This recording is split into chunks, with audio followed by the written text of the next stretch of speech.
Queridas amigas, queridos amigos, muy buena noche.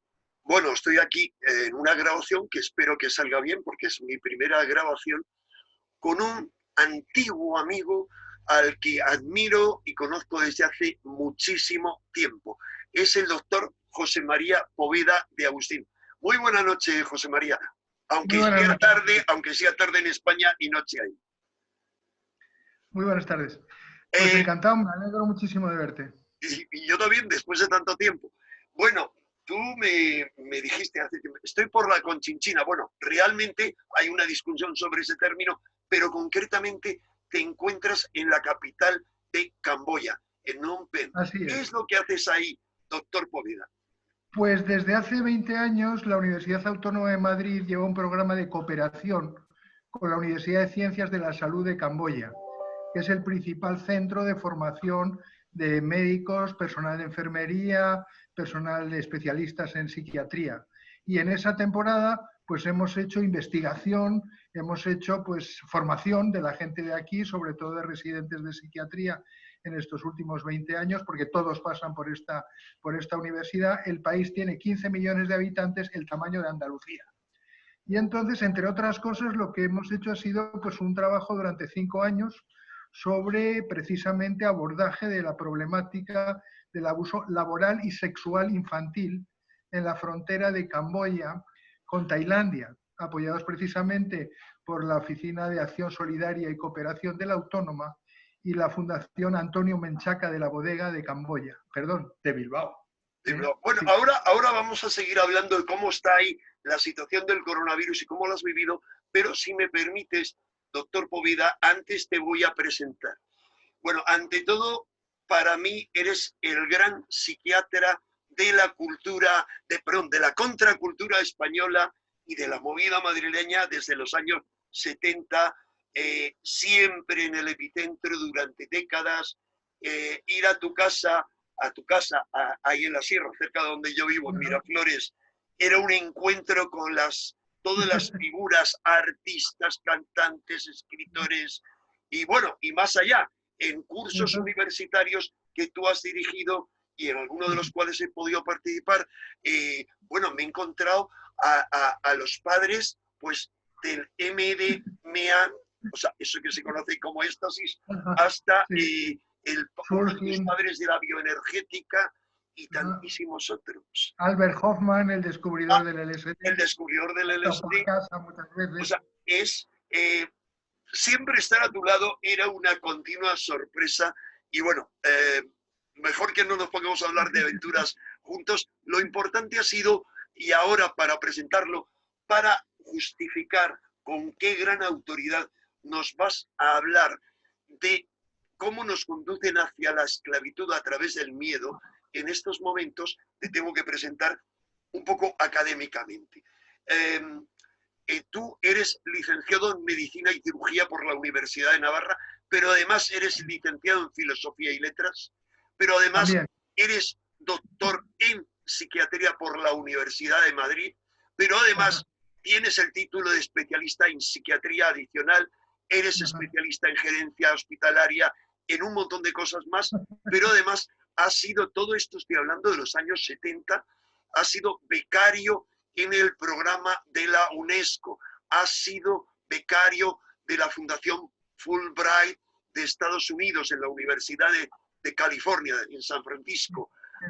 Actualmente sigue siendo profesor emérito dentro del Departamento de Psiquiatría en la Facultad de Medicina de la Universidad Autónoma de Madrid, donde ha sido profesor formal desde 1973 hasta 2019. Antes ha sido neuropsiquiatra por oposición en la Seguridad Social Española, ha sido jefe de servicios de salud mental en la Comunidad de Madrid durante mucho tiempo, ha sido evaluador académico en Ciencias de la Salud en la Universidad de Guadalajara, en México, y en la Universidad Autónoma de Nuevo León de México. Has hecho infinidad de investigaciones con figuras de primerísima línea. Entre todas, me vas a permitir, doctor José María Poveda, que destaque que, entre otras, has hecho investigaciones pioneras sobre telemetría, salivación y análisis de voz para la evaluación objetiva de los estados depresivos, ni más ni menos que con el doctor José Manuel Rodríguez Delgado, que hay que recordarle a todos. Un andaluz impresionante, es granaíno.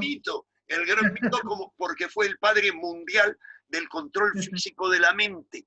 Tú le has terminado muy a fondo, yo he podido hablar con él, él siempre se resistía a hablar de quién había financiado en los años 50 y 60 sus investigaciones. Decía que la Marina, lamentablemente luego se supo, aunque él no se había enterado en ese momento, que sus investigaciones formaban parte, eran algunas de las financiadas por el proyecto MK Ultra de la CIA. ¿Eso lo sabías? Bueno, servicios de inteligencia, pero esos eran los aparatos que luego me pasaba a mí para que los usáramos en el psiquiátrico y siguiéramos con ellos. Uno de los aparatos era un reloj, pero hace 40 años, que te daba el movimiento corporal, que ahora te lo hacen muchos relojes de Apple, por ejemplo, pero que hace 40 años y que lo habían usado para ver quién era el macho dominante en manadas de monos. Y ese lo usamos por la movilidad para ver cuánto bajaba la movilidad de las personas deprimidas. Y entonces nos emitía, era lo más sencillo del mundo, una bola que se movía en un cilindro de acero, una batería y una señal monobanda de frecuencia modulada que enviaba la señal a un receptor que había en otro cuarto. Con eso sabíamos en 24 horas cada movimiento que hacía la persona deprimida y cómo por el día se movía menos de lo normal y por la noche pues todavía se movía más, con lo cual no descansaba. O sea, la depresión lo malo que hacía era no te permitía trabajar bien por el día y por la noche no cargabas baterías. Y así empezamos a hablar de esto que está ahora pasando por primera vez en el mundo. Todo el mundo a casa, todo el mundo preso y no salgan Vamos a hablar afuera, de ello, José María. Pero si me permites, quiero hacerles un recordatorio a todos nuestros amigos y amigas de que estamos hablando con un mito viviente, que es el doctor Poveda, porque fallecido el doctor Rodríguez Delgado, que no había forma de sacarle prenda, mira que yo lo he intentado, pero todo lo que sé, y sé bastante, acerca del doctor Poveda, era a través de amigos que ya han muerto. Puedo contar cosas por grandes eminencias de la medicina, ya te contaré en privado a ti algunos, que me decían cuando le hablaban de las investigaciones de control mental, me decían, y eso fue cuando yo lo dejé, en los años 70. ¿A dónde habrán avanzado ahora? Es inimaginable, pueden controlar lo que sea. Así que estamos hablando con el doctor Poveda, no solo un mito, sino una verdadera autoridad práctica, entre otras cosas, en control mental, que puede hablarnos con una autoridad única sobre cómo nos controlan los ingenieros sociales. Si te parece, vamos a hablar de eso, José María, y luego me cuentas cómo habéis vivido allí todo este tema, porque este es un tema que, siendo de la dimensión de Andalucía, ¿cuántos muertos habéis tenido por COVID? 0 kill, 0 muertos. Lo que decían cuando volvían de una batalla. Ok, 0 kill, nadie muerto. Quedan 3 personas en el hospital de un total de 122 ingresos. Claro, las medidas preventivas salvajes y las medidas también de acción previa y de cierre de fronteras y aeropuertos. Pero luego hablamos. Genial. Entonces, si hablamos de eso y de cantidad de... le estuvieron a punto de dar al doctor Rodríguez Delgado el premio Nobel, entre otras cosas, por una foto famosa en la cual él con la bata estaba en la Plaza Toros, muy torero, le venía un toro y dando al botón, paraba al toro porque le había implantado en el cerebro, en la zona de la amígdala, un electrodo. Y entonces, por telemetría, ya entonces, hace pues prácticamente 60 años, paraba un toro dando al botón en plena plaza. Claro, ese gesto tan torero pues fue uno de los que le hizo muy, muy popular. Pero claro, como tú decías, investigó asuntos pues muy serios, de los que se llaman asuntos de inteligencia. Claro, esa foto que acabas de comentar, doctor Poveda, es famosa en todo el mundo. Se ve, doctor, como le llaman en Estados Unidos, José M. Delgado. O sea, eso es. No puede quitar, ya sé cómo hay que buscarle. En fin, con ese conocimiento de causa, cuenta por favor, que no te quiero interrumpir. Sí, no, que la primera vez que yo lo vi, le vi patas arriba porque estaba haciendo yoga en la piscina de la zona de Avenida de San Luis donde vivíamos. Pues había ahí una casa, estaba la piscina y estaba él ya en posición de yoga. O sea, le pegaba, era como un ser de esos deliciosos que decían, pues eso, el Luis Racionero o el Fernando Sánchez Dragó, que eran retroprogresivos. O sea, que por un lado estaban en el futuro, pero se permitían inspirarse en el yoga, inspirarse pues en la cocina oriental. O sea, un ser desde luego extraordinario, porque había hecho fusión de culturas, ¿no? Algo Así súper es. importante, ¿no? Has mencionado a Luis Racionero, no sé si sabes, estando allí, que nuestro querido Luis Racionero, al que Sí. yo he tenido el honor, esa gran figura intelectual de la contracultura española, que tú sabes que él, con su primera mujer, María José Ragué Arias, estuvieron en California y vivieron el Claro, movimiento de la claro. contracultura. Sabes que ha muerto recientemente. Sí, sí, claro, tremendo. Fue durante mucho tiempo, hizo la última palabra, la última página de la revista Año Cero. Pero me comentabas efectivamente que el doctor Rodrigo Delgado vivía en la avenida de San Luis. Yo estuve varias veces en su casa con su última Sí, mujer, sí, que era una norteamericana que eso es estaba metida correcto. en la investigación suya, toda una Tal historia cual. de la que habría que hablar con detenimiento, de ese Claro que tema sí. que tú también dominas, ese control físico de la mente. Pero si te Ajá. parece, hablamos de si tal vez ahora ya no necesitan controlarnos a través de chips metidos en la Ajá. mano o por otros medios, sino que esto es un control masivo Es a través de fantástico. ingeniería social. Es fantástico. Yo llevo aquí ya 6 meses, vine en noviembre, y entonces ya me resultó extraordinario el que los amigos chinos que venían ya por esas fechas de China, pues directamente se quedaban en cuarentena antes de venir a que nos viéramos. Se quedaban unos 14 días y entonces no había todavía pasado nada, pero una preocupación que uno pues ahora dice, oye, ¿cómo es que pasaban estas cosas ya, digamos, en el año pasado, ¿no? Entonces, claro, lo que de repente me sorprendió fue que estabas aquí viendo una película por la televisión que empezó al final, nada más quemarse Australia, que también tenía su punto y que era pues la noticia. Me interesa, José María, porque tú sabes que cuando yo ligué como signos de los tiempos las plagas de langostas de África, que van a venir más, y los incendios de Australia, Iker me decía, bueno, ¿y eso qué tiene que ver con esto?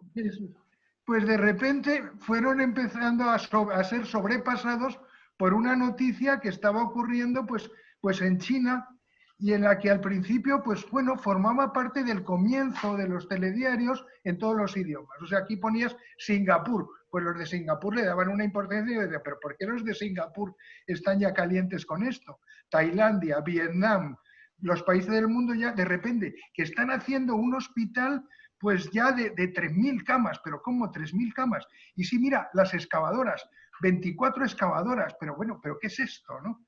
Entonces, claro, luego me enteré de que 1.000 médicos de ese hospital eran todos médicos militares.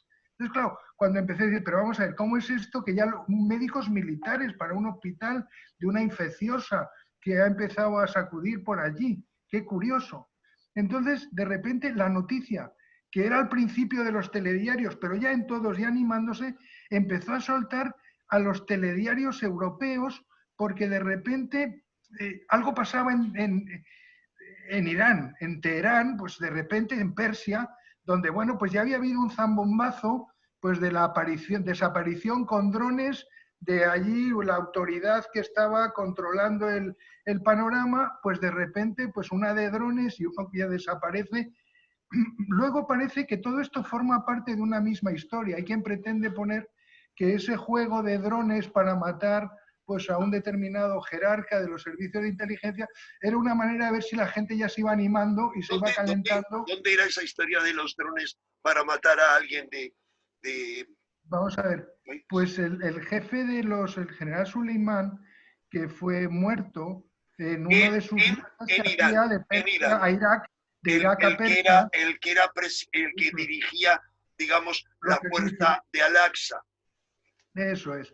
Pues de repente, pues hay quien incluso le encaja con esta misma historia como un primer momento de a ver si animamos a ir calentando la situación en Extremo Oriente y no hacen falta otros métodos. Pero de repente se empezó a calentar la noticia y ya se convirtió en una noticia que se salía y ocupaba cada vez más telediario. Pero de todos estos países que comienzo, Australia lo daba, Corea del Norte, China, por supuesto, pues se ven todas esas televisiones aquí, CNN, la Fox, por supuesto, la BBC, pero de repente, claro, lo maravilloso ha sido el momento en que la noticia se salió de la televisión y nos metió a todos en la película. Así es. Eso Ahora no se ha fíjate, visto nunca. O fíjate, sea, una doctor, película mundial. Esta sí que decía, a esta el premio Nobel, más que el premio, vamos, más que darle, pues eso, Hollywood no, que les den el Nobel a los organizadores. ¿Entiendes? por Porque lo tanto, claro, doctor Poveda, piensas, hago el recordatorio de que dediqué un vídeo al asesinato, a la ejecución del doctor, perdón, del general Suleimán, porque me parecía clave. Pero yendo al grano con esto, tú dices a quienes han organizado. ¿Tú crees que hay alguien que ha organizado toda esta movida en la que estamos metidos a nivel planetario? bueno, es que si la ganan, nunca serán los conspiradores, sino las que la han ganado. Si la pierden, serán los que han conspirado por hacerse esta película. Luego habrá gente que se monte historias para tratar de entenderla. Para mover una película de estas características, que es capaz de salirse de la pantalla de televisión, meternos a todos en la película y luego mandarnos para casa. Si es que es genial. Es la primera vez que Te pido un análisis. Sí. todo el mundo de manera global participa en una noticia que ocupa todos los diarios y que no es que te toque el corazón, es que te toca el pulmón, te toca el cerebro, te toca el gusto, te toca el olfato y últimamente decían que hasta el semen con coronavirus, ya la que faltaba. Entonces, y ahora los niños que se habían confiado, pues que se anden con ojo, porque ya empieza a haber problemas pediátricos, que empiezas con una diarrea pediátrica, una tosecita, el niño con fiebre y ya está ahí el coronavirus. O sea, es una película de unas dimensiones que de verdad solo con un buen guión se puede llevar adelante. El guión ese implica unos dineros que esos dineros no los puede tener solo un país y requiere por lo menos dos grandes países interesados en promover este tipo de película. ¿Y tú tienes sospechas a ese respecto? ¿Sospechas de quién ha podido montar esto, cómo y para qué? Luego vamos a ver a la película. Puestos a ponerse pues muy paranoicos, si que hacemos un ejercicio, me lo permites como psiquiatra, de paranoia, ¿no? Pues de gran paranoia cósmica. Con tu pues amigo el conspiranoico.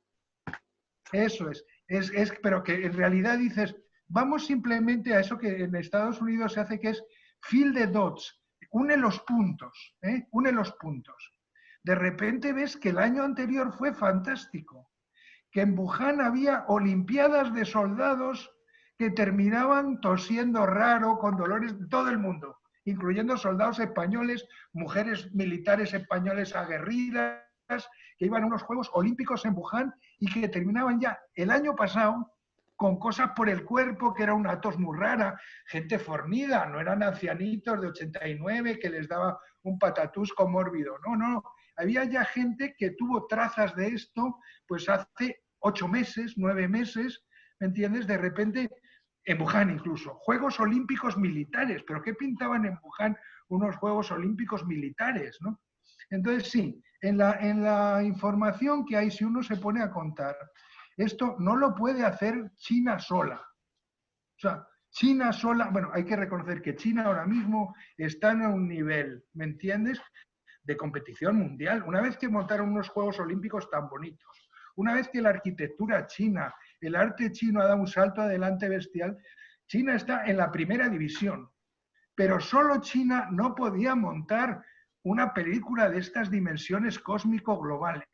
Hacían falta por lo menos otros actores. Y de otros actores es que cualquier nombre de cualquier persona que citemos, ¿me entiendes?, pues es que resulta un payaso manejado por los que lo manejan. O sea, por las cifras que se manejan a ese nivel, ¿me entiendes? O sea, que no me hace falta ni personalizar, porque los nombres están ahí, todos lo sabemos, y como hay gente que incluso puede percibir económicamente de esas mismas fuentes cantidades fantásticas. Vale, o sea, pero apuntas a China. ¿Alguien más? Porque decías, alguien más. Hombre, gente de mucho dinero de Estados Unidos y del área anglosajona. pero de cifras mareantes, de gente que no se tiene que molestar saliendo para tomar decisiones, que tienen los directores de las principales instituciones, fondos filantrópicos, están a sus órdenes. Gente que no necesita fatigarse yendo por el mundo a hacer una fundación, ¿no? ¿Entiendes? En 4 palabras, la misión anglosajona, controlar el mundo, aunque sea a través de China. Bueno, no distribuírselo, hacer unos grandes focos de poder, hacer una distribución. Hombre, la Segunda Guerra Mundial, y a su manera, pues hay quien dice que esta no es la tercera, que es la cuarta. O sea, que la tercera Guerra Mundial fue la Guerra Fría y que esta en realidad es la cuarta. Y que, hombre, puestos a hacer una guerra mundial, ¿cómo vas a destruir los edificios y dejar gente con sangre por las calles? Que eso es como muy desastrado. Lo bueno es ganar una guerra mundial, pero con los edificios intactos y, a ser posible, con la gente ya reducida, desaparecida, el menor número de personas, campos de concentración. Pero qué aburrimiento, si tenemos sus casas para meter los presos. Oye, O sea, la maniobra psicológica. Perdona, cuéntame a ese respecto algo muy interesante, porque el doctor Poveda es de una brillantez extraordinaria siempre. En una conversación que tuvimos hace días sobre este tema, me comentabas así, a raíz de algo que te decía, me decías, pero si es que está muy claro, o sea, la posibilidad del programa perfecto para someter a alguien completamente está ahí. E ibas punto por punto, no sé si recuerdas los puntos que me enumerabas, sí, sí. Pero una era, hazme sentirse culpable. Y claro, ¿cómo lo que están haciendo nosotros, hazme sentirse culpable. Sí, sí, pero eso es genial, vamos, es que lo estupendísimo de este momento histórico es que para entenderlo resulta preciso no solo leer al gran maestro de la guerra chino, Sun Tzu, que ese ya es histórico, pero un personaje de hace 2000 años. No, es que los buenos son los libros de coroneles del servicio de inteligencia chino, escritos en 1999, no hace falta ni saberse los nombres de memoria. La guerra libro de 1900, Guerra Irrestricta. Tú me hablaste de Con escribir en internet Guerra Irrestricta, pues ya sabes que el tomate es que es genial. O sea, en China se llega a la conclusión de que nunca vas a ganar una guerra directa a los americanos, nunca, del norte, y ni siquiera a los rusos. Tienes que abrir por lo menos 16 frentes. Y esos 16 frentes, pues de repente vas viendo cómo se pueden cubrir, y de hecho hoy están cubiertos. Y es fantástico, pero dices, ¿qué frentes? Hombre, pues ¿qué frente? Pues inundar los mercados con productos nuestros. Unos legales, otros ilegales a bajo precio, que cuando de repente los cortes se queden parados las fábricas de automóviles. O sea, ya la sorpresa fue cuando de repente empieza la cosa con un coronavirus y empiezan a pasar cosas delirantes en Wall Street, en México, en cualquier parte del mundo. Antes de que llegara el coronavirus, se empieza a hundir la bolsa en Estados Unidos porque no les llegan asuntos que llegaban de rutina, pero que les hacían depender a las economías occidentales de las fábricas chinas. De repente se descubre que Wuhan, un lugar perfectamente desconocido para los que no sean franciscanos católicos chinos, porque en Wuhan los primeros que hicieron un hospital contra las enfermedades infecciosas fueron franciscanos chinos.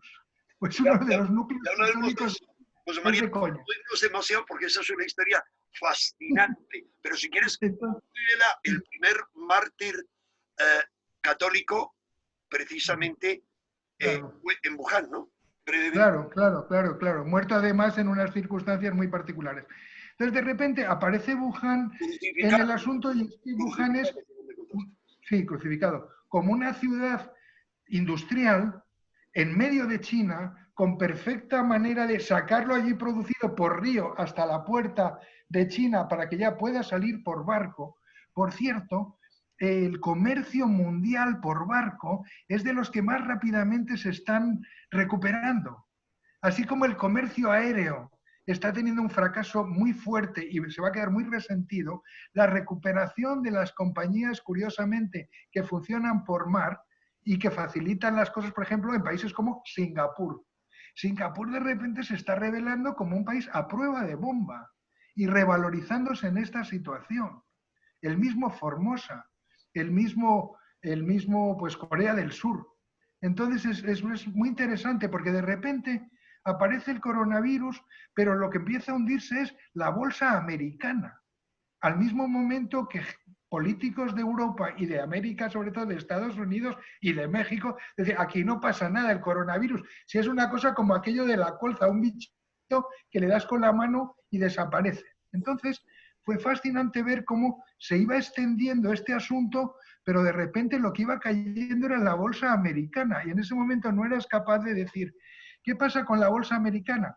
Ah, pero de repente decías, ¿pero por qué se ponen nerviosos allí? Y de repente empiezas a visualizar la noticia en China que es, claro, como ha habido coronavirus, han parado las fábricas, no solo en Wuhan, en muchos sitios, pero sobre todo en Wuhan. Y entonces los directores de esas fábricas europeos, de América del Norte o Central, grandes millonarios que estaban con su familia, se fueron en avión con la fábrica cerrada porque no había trabajo, y con sus hijos corriendo a Europa, Estados Unidos, y se quedó la fábrica cerrada, los que trabajaban en ella en sus casas sin salir, boca tapada y sin producción.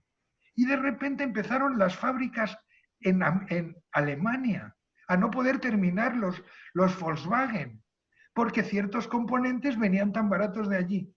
Pero de repente, ¿qué ha pasado? Que las industrias farmacéuticas se habían convertido en envasadoras de cápsulas, de sacos de medicamentos, principios activos, que China vende como principios activos por sacos. O sea, tú coges 80 kilos de saco polvo de aspirina, 80 kilos de cualquier antibiótico y en sacos. Y luego tú llegas al sitio de destino y allí lo que hacen es encapsularlos y los venden por un 1000% más. O sea, unas cifras delirantes, pero venía de allí. Y luego, aparte de eso, corrígeme si me equivoco, lo que han hecho en parte en China es empezar a comprar toda una serie de empresas que había allí abandonadas. Ah, claro, claro, no, esa es la genial. Por fue el primer movimiento que antes se producía al final de las guerras mundiales, como todo estaba mangas por hombro, nadie había trabajado, nadie tenía dinero, el que tuviera casa en el bolsillo, que en estos países ya se comentaba, la gente de dinero decía, oye, el que tenga dinero fresco va a comprar barato ya, pero ¿cómo? Es que en febrero entonces, en China, ya el gobierno chino había podido comprar con un yuan devaluado, o sea, aún más barato, fábricas que estaban cerradas y que estaba uno deseando desprenderse de ellas, porque claro, muchas veces esos directores confirmaron que a lo mejor no estaba claro que después de esta movida las cosas vayan a ser igual que antes.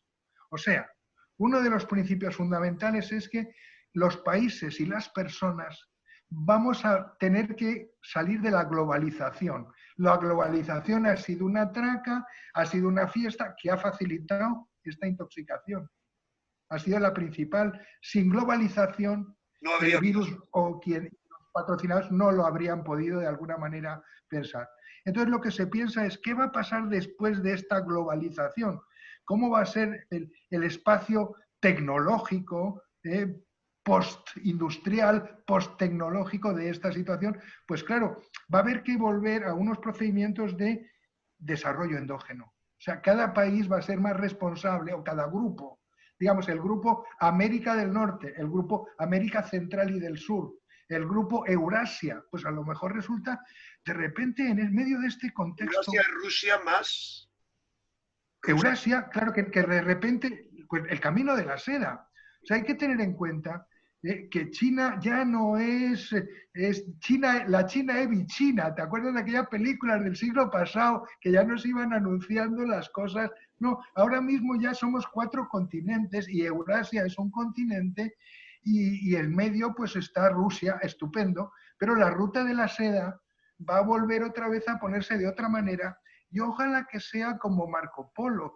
Es que sin Marco Polo, por ejemplo, vamos muy en concreto, sin el papel chino de arroz, no habría podido Leonardo copiar él a papel aquellas cosas maravillosas que no es que él se inventara, él las leía de las bibliotecas de los príncipes, de los reyes, de los monjes, escritos en pergamino.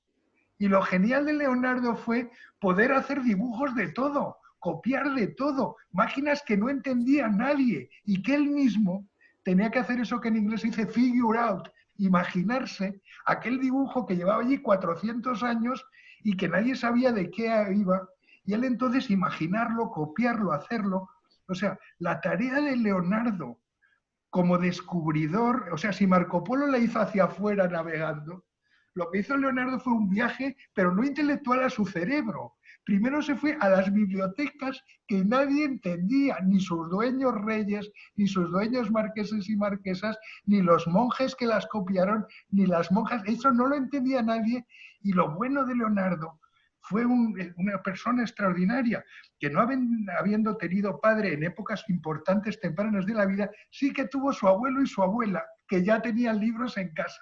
Aprendió rapidísimo el valor de los libros y en cuanto que iba a cualquier palacio o a cualquier convento, se iba a la biblioteca y sabía leer, tenía ojos para eso. O sea, fue capaz de usar lo que hoy serían las gafas de realidad virtual para sacar cientos de años de lo que había. O sea, igual que si nosotros hubiéramos sido capaces, tú, Fernando Sánchez Dragó, pues Antonio Escotado, el racionero que hablamos, cualquiera de ellos, meterse en la biblioteca de Alejandría, la que habrían montado 1000 años antes del Renacimiento. Pues claro, Leonardo entró en esas bibliotecas, en parte inspiradas en la de Alejandría, y dio el salto que hizo posible que salgamos adelante. ¿Pero eso por qué lo hizo? Porque Marco Polo y sus compadres habían traído el papel de arroz. Y a ese papel podíamos escribir. No había papel. Por eso la cultura era oral. La Biblia era un producto oral. No podía ser en papiro. ¿Entiendes? O sea, el gran salto adelante se hace a veces sobre soportes como los que tenemos ahora. Así es que lo curioso de este momento... Perdóname, sintetizando un poco para quienes como yo se puedan ir, gracias a que viene Marco Polo, trae el papel, poco tiempo después Gutenberg, al inventar la imprenta, va a tener donde imprimir, si no, no hubiera habido forma. Bueno, pero vamos a ver, es que mi respeto salvaje por los chinos, que fueron entre otros los que trajeron el arroz para Europa, y allí hemos inventado los valencianos la paella. Vale, esa no la han sabido ellos y qué revolución. Han inventado miles de cosas. Todo, incluyendo la imprenta. O sea, la imprenta la descubren ellos, pero estaban con madera, pum, pum, pum, pum, pum, pum. Claro, un libro con imprenta de madera, pues es como ir a la pata coja, pues de aquí a Bangkok. Pues vas a tardar años. Entonces, ¿qué es lo que ocurre? Que los chinos han sido capaces de producir con sus cosas saltos adelante tremendos en la cultura. Pero claro, si tú entonces tienes a Leonardo en Europa y a los relojeros suizos y alemanes que cogen y dicen, oye, pues ya que estoy jugando con el reloj, voy a hacer que cada letra sea metálica, imprenta, y hacen la imprenta de tipos móviles. Ese fue el salto europeo, con la idea china del papel y la imprenta china de madera. Con madera haces panfletos, pero no puedes hacer la biblioteca popular, democrática. O sea, la que hace Europa en ese momento del Renacimiento es libros para todos. O sea, los libros no están tapados en el obispado, ni están tapados en Casal Marqués, libros para todos. Y eso lo hace la Unión Europea de hoy. Lutero, que dice la claro, libros para todos. Nada en latín y mil cosas. Claro, y se monta un salto adelante tremendo. Entonces, lo que quiero decirte es que la capacidad de la gente china como cultura para observar, tienen una capacidad de observar que les hace distintos de otras culturas. Aquí nosotros, pues a lo mejor estamos más en el tocar, jajajojo, te la cuento, pero la capacidad pausada del chino para observar, y la mujer china, es que les hace los mejores copiadores, los mejores observadores de síntomas. O sea, tú no sabes lo que es un médico chino observando síntomas. Es que he tenido yo que venir aquí luego para aprender a hacer historias clínicas, la sutileza de sus observaciones, de su tocar, de su mirar. Ellos utilizan mucho más, son una gente que comparado con los latinos y los europeos son introvertidos, mundo interior muy rico, ¿entiendes? Entonces, la que yo pienso actualmente es que del mismo modo que en medio de situaciones muy duras, porque claro, la que estamos pasando ahora es una situación muy dura, pero que de repente, oye, ¿por qué desapareció el Imperio Romano? Coño, pues por una pandemia. ¿Por qué desaparecieron los mayas? Los mayas, que en un nivelón, pero ¿cómo desaparece una cultura en un momento cénit? Marco Aurelio, menudo fenómeno de la... ¿Por qué desaparecieron los mayas? Pues o por otra pandemia. Claro, entonces, En el caso antes del no se Imperio sabían... Romano, que es la que nos pilla más cerca a todos, Claro, ¿qué fue? ¿Algún tipo la de propia plaga? expansión, la propia expansión del Imperio Romano, que llena de orgullo a todos y que hoy en cualquier país europeo y en España, las calzadas romanas, pero qué bárbaros, pero cómo podían moverse a caballo y en carro tantas cosas en tan poco tiempo. Se ¿Y hicieron cosas qué que, tipo de bichito es el que les derrota? pues lo mismo, tienen unas fiebres que vienen de las colonias del Imperio de los Bordes y que esas fiebres son traídas por los propios soldados. Ahora mismo ha habido reuniones de soldados. Pues bueno, si quieren ustedes echarle la culpa a un murciélago, como valenciano no puedo echarle la culpa a un murciélago, porque los murciélagos están en el escudo de Valencia y nos libraron de poder cultivar la albufera. O sea, para nosotros es un animal tótem, el murciélago. Entonces, lo que te quiero decir es que ha habido momentos en los cuales la globalización que dispuso en su momento el Imperio Romano fue la que de repente se le pudiera venir, ¿me entiendes? Un virus que antes tardaba años en llegar y por el camino se iba quedando, pero que la vuelta de legionarios pensaron, no, las romanas no parían, hubo que traer gente de cualquier lado. No, es que la propia globalización del Imperio Romano. No criaban suficientes hijos como ocurre ahora en Esa el... era, esa era. Y entonces, claro, bueno, pues fue una globalización seguido de esto. Entonces, claro, el momento que estamos ahora viviendo, pues para todos, a la vez que es un momento en el que, claro, el que de repente uno se encuentre que le mandan a su casa, quiero decir, que se produce eso que llamamos una infantilización para bajarle a alguien su nivel mental. Lo interesante en psiquiatría usamos el término regresión. Ponerle en una situación donde diga, mamá, mamá, ¿qué hago? Tengo miedo. Te quería preguntar, doctor Poveda, puesto que esto es una prueba, la primera prueba que estoy haciendo de grabación, puesto que yo no soy cero ducho en edición a través de Zoom, aunque realmente nuestro propósito era hablar de cómo nos conducen hacia la esclavitud a través del miedo, y íbamos a hablar de qué hace falta para someter a alguien completamente y cómo lo hacen a través de esto. Te propongo, si te parece, que cerremos aquí esta primera parte de la entrevista y otro día hablemos sobre eso. Bueno, porque a ti es plantear Con una mucho cuestión gusto. y eres de tal genialidad. Te ocurre lo que a mí, que yo con algo que se me diga una hora, con una sola diferencia. Tú eres un genio, doctor José María Poveda, lo has sido siempre, además de un mito. No he comentado antes tus libros, entre otros libros clásicos en los años 70, Locura y Creatividad, Ajá. o después en los años 80, la enciclopedia, el libro más fantástico que se ha hecho en España sobre chamanismo, 4 ediciones, pero además te estaba animando yo a que se volviera a reeditar. Pues sí. ¿Te parece, doctor Poveda? No sé si quieres concluir todo este tema de China y tal con algo, pero ¿qué te parece que sigamos hablando otro día de la Sí, pues, manipulación? con mucho gusto, pero decirte que en este momento, en las condiciones en que cada uno esté, no cabe duda de que estamos haciendo un salto, pues si uno quiere llamarle cuántico, pues estupendo. Pero es como que la gente que vivió la Revolución Francesa, pues estaba en un momento histórico. Pues este momento que estamos viviendo cada uno de los presentes es histórico.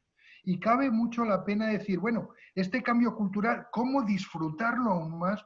¿Cómo vivirlo mejor? ¿Cómo hacer un cambio de paradigma que nos haga enfrentar las cosas de otra manera? Un Y cambio de pienso, modelo mental. eso es, y eso es una de las cuestiones que vale la pena que tratemos, porque justo ahora mismo hay de unas cosas mucho, mucho, mucho. Hay mucha inteligencia artificial, pero a mí me gustaría que habláramos mucho más de inteligencia emocional y que si fuéramos muy capaces de hacer una fusión entre lo más tecnológico, como podría ser la realidad virtual, y la empatía. y ser muy capaces de ver el mundo a través de los ojos de los otros y ver que se ha liado una tremenda, sin precedentes, pero que no cabe duda que es un salto cuántico de la humanidad para adelante y que en Pues un tiempo vamos a ver las cosas muy enriquecidas. Y me gustaría terminar con un chiste horroroso, pero que me lo has puesto a huevo antes, donde estaba allí pues el pianista debajo de la palmera, un poco por la noche, pues con el whisky al lado, y de repente se bajó un mono de la palmera, se bebió el whisky y se volvió otra vez a la palmera. Y entonces se acercó una señora allí muy dignamente y le dijo, señor, ¿sabe usted por qué el mono se baja de la palmera, se bebe el whisky y se vuelve a subir? Y dice, esa no me la sé, pero si me la tararea. Pues me ha encantado el próximo día de seguir tarareando contigo. no quiero dejar de anotar que el doctor Poveda ha dado un repaso a cosas que aparentemente no tienen nada que ver, y dice uno, la ruta de la seda. ¿Dónde terminaba la antigua ruta de la seda? Precisamente en las repúblicas de Venecia, etcétera. Ahí, pero ¿dónde va a terminar la actual ruta de la seda? En Italia y en España. ¿Cuáles han sido los países más contagiados antes de Estados Unidos y Rusia? España. Claro que sí. Pero es que imagínate que ahí pasó una cosa fabulosa que fue las reuniones en Milán, que claro fueron balompédicas, pero perdimos una ocasión salvaje, que fue la reunión del Barcelona Mundial del Smartphone y de los métodos, porque había que haberla hecho virtual. Esa reunión se perdió porque se quería hacer la gente a la vieja usanza. Que vengan los 5.000 a dejar pasta turística en los hoteles de Barcelona. Y si no vienen a esa, que no vengan, que nos van a contagiar. Pero se nos pasó la ocasión. No dijimos que esa reunión sea virtual. Por favor, no venga nadie. Estamos en febrero 25. Nos habríamos puesto a la cabeza de la manifestación. 23 de febrero, España es capaz de hacer que una reunión se mantenga sin contagiarse porque usamos el smartphone, porque usamos el Zoom, porque usamos las técnicas que ahora van a ser más usadas que nunca. O sea, ahora mismo los profesores van a verse usando más Moodle, más Zoom, más sistemas, y va a ser necesario, y va a ser un reto. Pero alguien me decía, entonces la gente cada vez más boba, me dijo una profesora de musicoterapia, y de repente otra me dijo, no, porque ahora, como la gente está sola en su casa, le pido que haga sonidos con su cuerpo, que se oiga, que haga cosas que no haría con otros, y empiezan a descubrir lo propioceptivo. O sea, vamos a tener un salto probablemente Todo cuántico. esto hablamos el próximo día. Sobre todo estoy desesperado, doctor Poveda, porque no sé si esto va a quedarse bien grabado. Ya te estoy haciendo perder el tiempo durante una hora y confío en que esta primera prueba a ciegas funcione bien. Recordar una vez más que el próximo día que hablemos con el doctor Poveda, vamos a dejar pasar unos días para otros temas, vamos a hablar de cómo nos están sometiendo completamente a través de eso, y también qué respuesta podemos dar a ese cambio cultural gigantesco. Os recuerdo que el doctor Poveda es la gran figura de la psiquiatría española de toda la el último cuarto del siglo pasado. Es el gran exponente vivo, activo no solamente ahí en Camboya, sino en la India, con las mejores relaciones, sobre todo las mejores relaciones con las primas donas del cine, ¿verdad? Y el arte, la danza hindú, Bueno. y un largo etcétera. Trabajo en equipo. Alguien, amigo, como has dicho, de Antonio Escotado, quienes no sepan quiénes lo buscan, Luis Racionero y tantísimos otros, gracias al cual he podido conocer al padre del LSD digamos, en cursos que tú montaste en España. Albert Hoffman, sí. Y a otra serie de personajes extraordinarios, como fue ese maestro tuyo con el que tanto investigaste, el doctor Rodríguez Delgado, el padre del control físico de la mente. El padre del Correcto. Muy bien. Muchas gracias. José María, venerado doctor Poveda, que sigamos abriendo nuestra mente y que nadie lo pueda parar. Recuerdos a todos. Con vosotros estamos. Hasta la próxima. Gracias. Gracias.